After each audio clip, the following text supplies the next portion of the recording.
You were young, and if you think about, I mean, you spent a significant portion of your 20s, you know, in that Lord of the Rings franchise. You were gone for a long time, and it's in a really important developmental stage for you.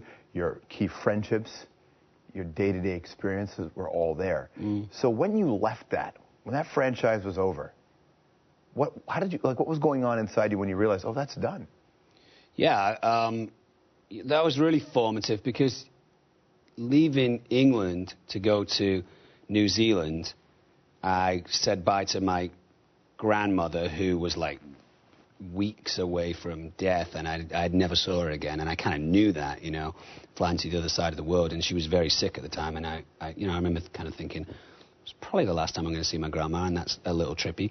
And then broke up with a long-term girlfriend of kind of a couple of years, and she wanted to come to New Zealand with me, and, you know, I knew this was something I kind of had to do on my own, and I just said, I think I need to do this on my own. So that was the kind of dissolving of that relationship. And then, you know, in New Zealand, made great friends and had all these experiences, learned to surf, did bungee jumping for the first time, horse riding, sword fighting, all that kind of stuff. And then when I came back, I think there was just an element of coming back down to earth a little bit, you know. Did depression set in at all?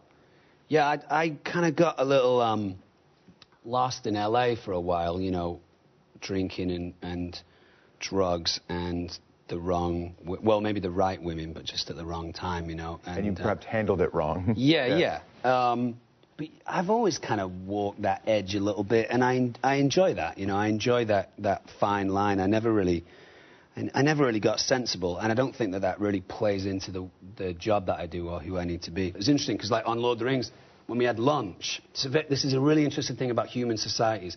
When we had lunch, there's large groups of people having lunch, 300, 400 people.